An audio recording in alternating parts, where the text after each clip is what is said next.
when you put that jilbab on, automatically your mind will tell you now I'm in the mode for praying. It gives you that uplift, right? Definitely. I'm in that spiritual mode now.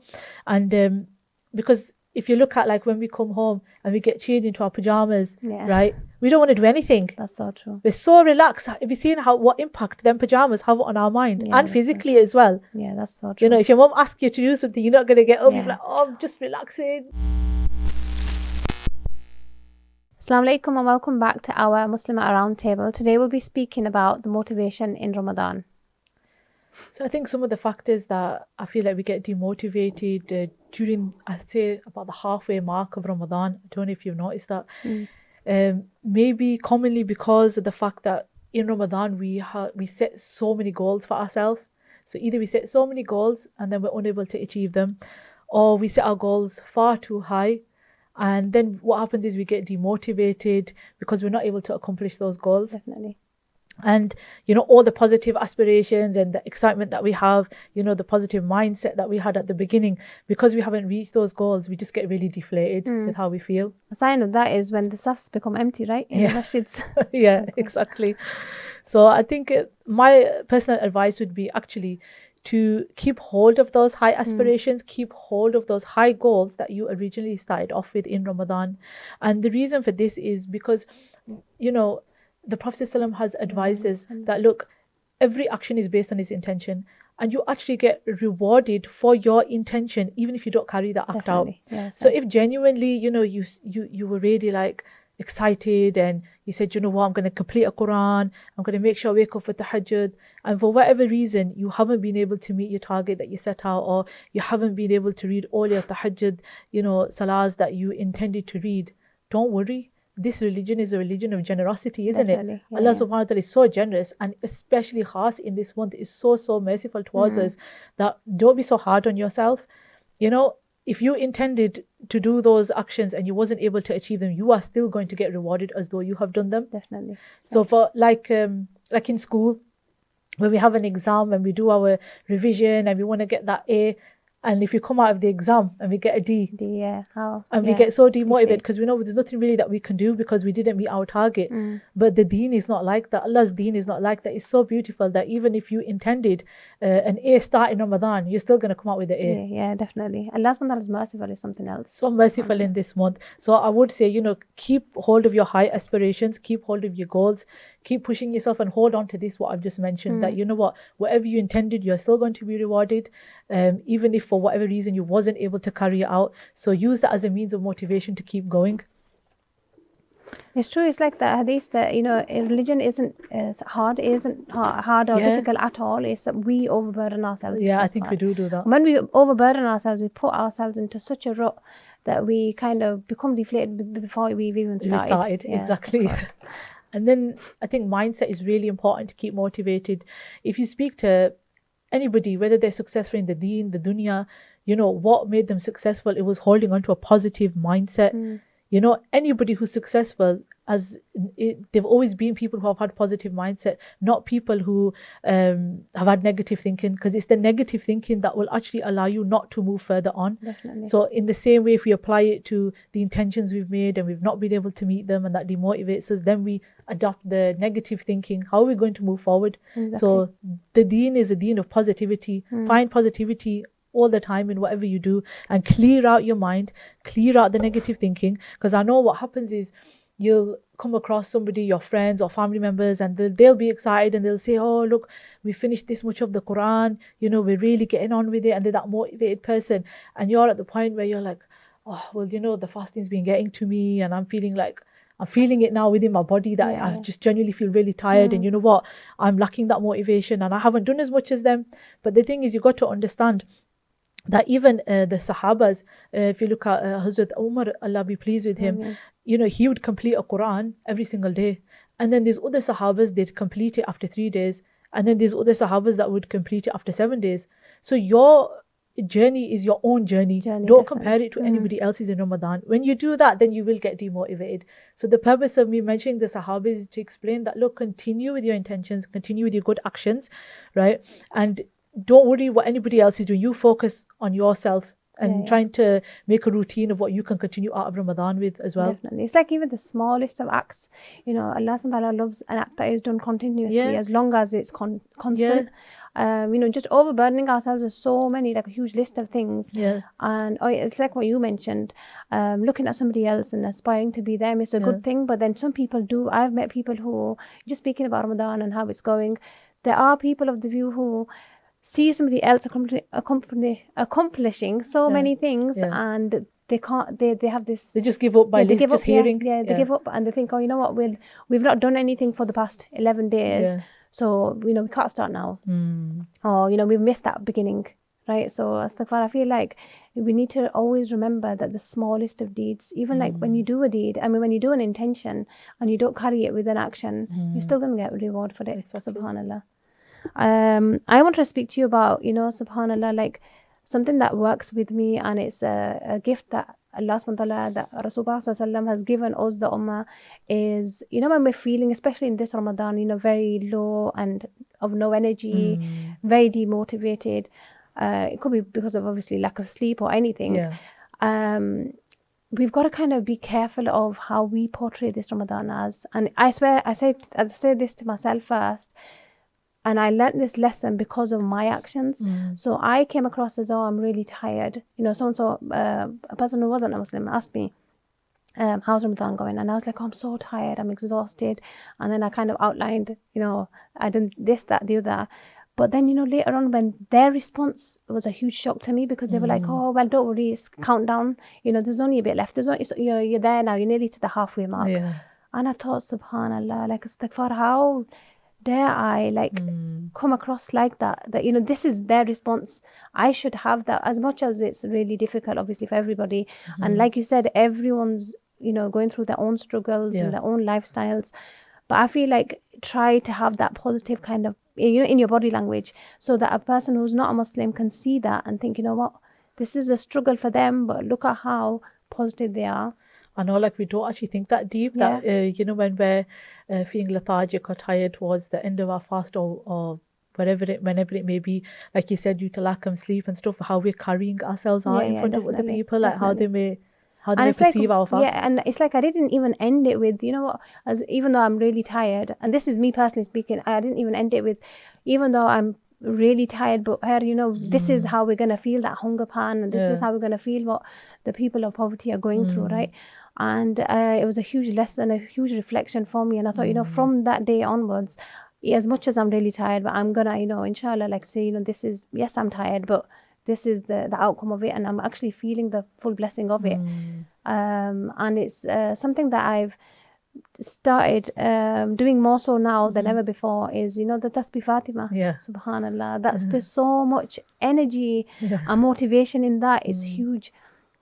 So it begins, so when it began, where Hazrat Fatima radiallahu anha, they were really, really tired one day, and they asked Rasulullah that, you know, I need a servant, you know, to do the house chores and stuff. So Rasulullah gave them this beautiful gift and said that this is the tasbih that I'm going to give to you. This is like the recitation, the zikr that I'm going to give to you, and it's far better than anything that you're asking for. So they said to her, they advised that, you know, read Subhanallah 33 times, Alhamdulillah 33 times, and Allahu Akbar 34 times, and it'll rid you from any kind of like laziness and, you know, worry or, you know, fatigue basically. And it's so powerful, subhanallah, that when you read that, just by that background, you know, like where it's come from, you feel that sense of energy. And I think that's such a huge lesson. I think everyone should really try that, because, like, you know, that's such a big gift that Allah subhanahu wa ta'ala has given us. And you know what, it does work, because she Allah be pleased with us, asking for a slave girl, wasn't she, to help her with the work. And I think as women, we can relate to that when we're sort of overburdened with work, you know, at home, kids. And, you know, it's such a beautiful advice that you've given, because before going to sleep, if you read that, as you mentioned, you know, you will wake up recharged, and it does 100% work. Of course. And it's like, you know, when you have those odd days, like for example now when you're doing iftaris for your families or for your loved ones and stuff, and you think, oh, you know, I wish I had a helping hand. Obviously the more the better, but I mean sometimes you just feel really down and tired, right? But that always comes to my mind, that that's Fatima, subhanallah. It's a really nice tip, that. Yes. It is a really nice tip. And I think just going on the back of what you just said, like, you know, when you start Ramadan, as we mentioned before as well, you have this spiritual high, Yeah. and everybody's on that high as well. Like they can't wait, they're excited to welcome the month and everything. And then it comes to a point where you have this dip and it kind of dies down. And, you know, like you said as well, like because you're like with hunger or just generally you're feeling lethargic, tired, and we're not in the habit of keeping fast every single day. Yeah. So then you do physically start to feel exhausted. And, you know, my point I want to make is don't get demotivated at this point when you go through this dip, because everyone does go through it at different times. Some people get it after 2 days of fasting, some people get halfway through, some people get towards the end, they feel exhausted, right? So my personal advice would be to get that spiritual uplift would be create the spiritual atmosphere for yourself at home. So for example, if you've been struggling with the salah and you think, you know, I'm not connecting, I'm feeling really tired, you know what, create the atmosphere for yourself. You know, in the same way, say if someone's come from Hajj or Umrah or there's a party, we decorate the house, we create the atmosphere, don't we? And when they walk in, whoever comes, whoever's invited, they get happy. They're like, oh wow, something's going on. So they get that mood enhancement, you can say. Actually. Yeah, you're right. So in the same way, when it comes to salah, we should do the same thing. So, you know, find a corner in your house or find a space in your house that, you know, is clean, is nice, that you can devote, that's for my musalla, for example, or that's my prayer corner, and make it nice. You know, you can get battery powered lights you can put around it, whatever makes you feel happy. Some bahoor or something. Put a bahoor there or a perfume even that you can spray around your mat. And, you know, so that's the first thing I'd say in terms of helping you to have that spiritual uplift. And the second thing I'd say is that even like keeping prayer clothing there, that also does help as well. So if you keep a specific prayer cloth, it don't have to be nothing special, something that's washed clean, like a jalbab that you hang specifically there, and that is for your prayer. When you put that jalbab on, automatically your mind will tell you now I'm in the mode for praying. It gives you that uplift, right? I'm in that spiritual mode now. And because if you look at like when we come home and we get changed into our pajamas, right? We don't want to do anything. That's so true. We're so relaxed. Have you seen what impact them pajamas have on our mind and physically as well? Yeah, that's so true. You know, if your mom asks you to do something, you're not going to get up. You're like, oh, I'm just relaxing. Well, I'll tell you, just the other day actually, you just kind of get ready. Everything's all sorted in the house and everything. And then you put your PJs on and you think, oh, I know you're ready, Isha, why am I getting ready for my bed, right? And I put on my gown and I'm thinking, astaghfar, I'm standing up, like I'm going to speak to Allah SWT with my gown, you know what I mean? Yeah. So yeah, you're definitely right. It's that state that you're in, your mind state, even like you said, your appearance, it reflects on what you're going to say, your spirituality, everything. It does have an effect on you as well. So putting them good clothes on or keeping that one item of clothing there, that is your prayer garment, and keeping that side or corner or space in your house that's devoted just for your prayers, believe me, it does help you to uplift your mood. It does help you to connect better. It does make an effect on you spiritually. So that's something like, you know, I'd definitely give as a tip, you know, to motivate you if you're feeling like that when it comes to praying Quran, Salah, your concentration is going. I was actually speaking to one of my friends actually the other day, and she's like, what this topic is about is the middle of the month you do become really deflated and stuff, and she was saying, you know, I need some points and stuff, and I was saying that this is something that we've begun doing, is either join a WhatsApp group, it's never too late, or you begin a WhatsApp group, or you could just sit amongst your own siblings, it could be anybody, your neighbors, anybody, and if you're not able to make that time to actually go and visit and sit amongst each other, do it over Zoom, Teams, or whatever it is, and, you know, just give yourselves like a couple of ayahs together to read, talk about them, tafsir, all of that. And I think it helps huge, because if you can't really, I'm not saying obviously this month is all about self-discipline, but sometimes the day just runs and you don't even know where it's gone, and then you feel so bad that, especially with the fast is so small as well. Yeah, exactly. There's that little bit of time, and as much as we try not to take so much time in the kitchen, it just happens as the car. You know what I mean? Like one ordering after another, you know, husband's orders, kids' orders. Takeaway style. And you don't even realize, and time's passed. And you know, you sat in the kitchen opening with kajura, however it is, right? But I think it's really important. You know, the day just finishes, and that's like an important kind of thing to have, you know, like just to discipline yourself into thinking, you know what, people are relying on me, I need to sit down and, you know, make sure I'm there, and then I can actually benefit from it. So socializing with the right types of people, that also helps to motivate you. So find people who you know that, you know, are quite motivated in Ramadan, and if you don't even know anybody, that's fine. put on a lecture that might motivate you. Listen to an Islamic lecture. Listen to like Mufti Saab's. He has like khutbah bayans on YouTube. Listen to those. Do you think it's really important to write down notes? Like some people listen to it. I feel like it's really important to note take. It depends if you're a writer or if you're a listener. That's Everyone's true. different out there. That's so but true. whatever works for you, Yeah, whatever yeah, you yeah, feel yeah. works for you, that will help to motivate you, help to remember. Some people listening helps them more, and some people writing helps them, remember. So I think like socializing with the right type of people and the right type of friends, and try and go to the gatherings where they're remembering Allah. So like a ZIKR gathering, Yeah, definitely. it gives you a good feeling. Of course it does. Yeah. And it wants you to obviously your soul yearns for that again and again. Then subhanallah, you're definitely right. And I think, when you're about to act upon something, like for example, today, Friday, ZIKR, your heart is yearning to take you there, right? Yeah. You to go there. And then, something will always come up. There's that's always, true. and then that's that your test. True. That's your test to make sure. True. Are you going to feed your soul or are you not going to feed it? And as soon as that time is passed, you might have felt this, soon as that time of gatherings passed, then you start regretting it, thinking, oh God, I should have gone. Or you have the opposite effect where you feel really pleased that, I didn't give in, I overcome those struggles and I made it, and now I feel really good. Yeah, definitely. True. And I think one other point I wanted to mention is for like those mothers, they have small children or they have many children, or they, for example, like they try to read Salah, and they'll have small children climbing on them, jumping on them, pulling the scarf, and climbing frames, or bouncy castle, whichever one you want to refer to. And or they're trying to read the Quran, and the child is pulling the pages, and they just feel like, I can't connect, I can't find that time. I just wanted to say to those mothers that, look, the struggle is real, and it is hard. But remember, the greater the struggle, the greater reward. SubhanAllah, that's so true. Allah is so merciful, and Allah Ta'ala says in the Quran as well that when you struggle and you still try to please Allah, and you're struggling, meaning that this person is reading the Quran, they're trying, they're struggling, they've got kids who are pulling the Quran, but they're still trying to connect, they still keep opening the Quran, they're struggling to do it, but they still keep trying. Allah Ta'ala says, I'll guide you, and I'll help you with I'll guide you, and my help is with the good doers. So I'm with the good doers, basically. So continue with your struggle, you will be rewarded. Allah is with you, and He will guide you in order so that you can fulfill that good, and you can continue on that good. And I know that is very difficult, and I know a lot of mothers do get demotivated because they feel they're not feeling it. That's true, but you know what? It just goes to show what you just said, that there's a more of a reward with that struggle.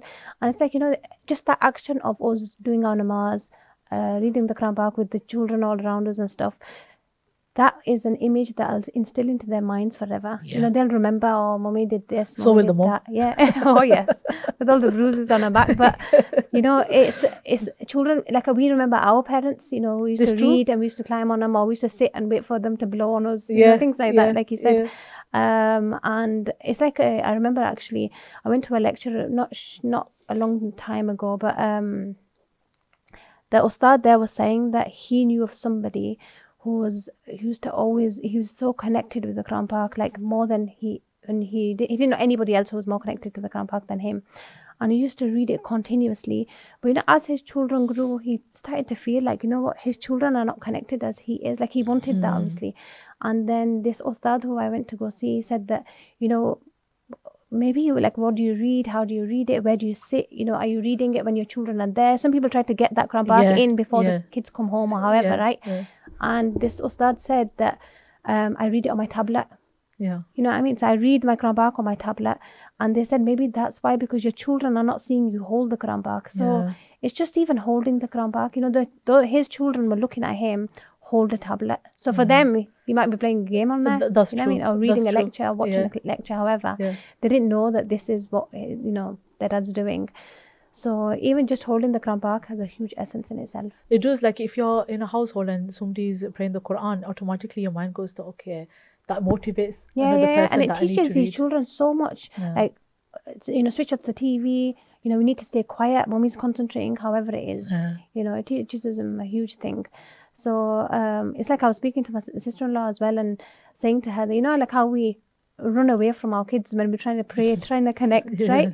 And then we feel like so much satisfaction after we've read, and then we can calm down and carry on with the nightmare, right? However it is. But I was saying that to her, that, you know, at the end of the day, we're bringing these images into their mind of what it is to be a Muslim. Yeah, no, you're right, absolutely. I mean, just going back on motivation, I think we should also not forget those people that can't fast, Yes. that are exempt from fasting because they have some form of medical condition. And, you know, I think for those people also, they do tend to feel demotivated, and they feel like, you know, because obviously we're not fasting, we don't feel like, because this month it's not, I want to make it clear, it's not just about fasting. Yes, it is fasting, but there's also many other things that we can do to gain the full blessings of this month. So I know a lot of those people who are exempt, they do feel demotivated. And for them, I just want to say that, look, you know, there's many things that you can still do. For example, if you have the health to do and you're able to do so, prepare iftaris for people. That will help you to feel a part of the fasting day. Definitely. Okay. And the other thing is just generally, look, you can still participate in charity. You can still participate in the prayers if your health, you know, you're able to do that with like nafils and things. But generally, praying, you know, perfect your prayers that you're praying. You can also read tasbih. You know, try and connect with these things, even though I know you're not able to fast, but still stay connected with all the other acts that bring you close to Allah subhanahu wa ta'ala. That's so true. You know, like doing iftaris for everybody, you get that reward for opening that fast for somebody, however it is. Exactly. And I feel like, you know, this is something that we do as a family, is as soon as the fast is about to open, we open the kajur. And I think it's such a beautiful act that my mom started. You open the kajur and you half it. You give each half to each person, so you get the reward. So it's quite selfish, but it's a good selfish, right? And then whoever you're giving to, they give you one. You know, so you share, you're feeding each other basically, and you're getting that reward. And I feel like it brings so much love between a family as well. No, it does. It's like when we set the cups out, and then, you know, we run to actually pour the water in them just so that you can give it to the person. You just want that bit of reward. Yeah, definitely. These are little things you can do, like, of course it is, to motivate. I also have this, whenever I'm feeling really tired, and it's not just in Ramadan, it's any time of the year, is wudu. You know, when you do wudu, it gives you so much energy, it's unreal. And it's like making that intention and actually being in a state of purity. When you do it and you feel it, it's something that you can't explain. Because you know what, once you're in wudu, there's no barrier anymore. Like, for example, if you're not in wudu and you feel like reading Quran, then you tell yourself, oh, well, I've got to get up, I've got to do my wudu now. But whereas if you're already in wudu, you think, well, I'm in wudu, you know, it makes it easier. Exactly. It's one less battle for you. Definitely, it's all right. So do you have anything else to add? There was another thing actually that I was speaking to my son about, and I was saying to him that, you know, if at the end of the day, like you said about you're feeling really demotivated, give sadaqah, you know, like have that intention, Allah, this is the sadaqah I'm gonna give, and may Allah subhanahu wa ta'ala give me a better day tomorrow.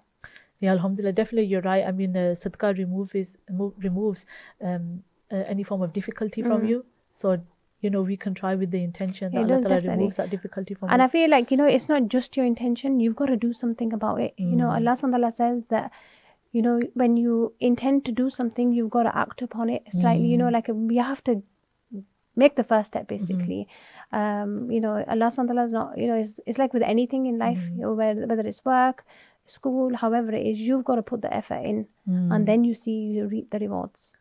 And the Prophet ﷺ also did teach us a dua as well, and this can be found in the kitabs, but it's a dua. The Prophet ﷺ used to seek refuge from laziness, and when we get demotivated, we do get lazy. So it's really important that we find that dua, and we read the dua as well, to seek refuge ourselves from becoming lazy, because this is not the month that we want to be lazy. We want to really accumulate as much reward as we can. Definitely. Jazakallah khair for listening and watching. I hope you found some form of inspiration from the motivational talk that we've done today, inshallah. Remember in your du'as. Jazakallah khair.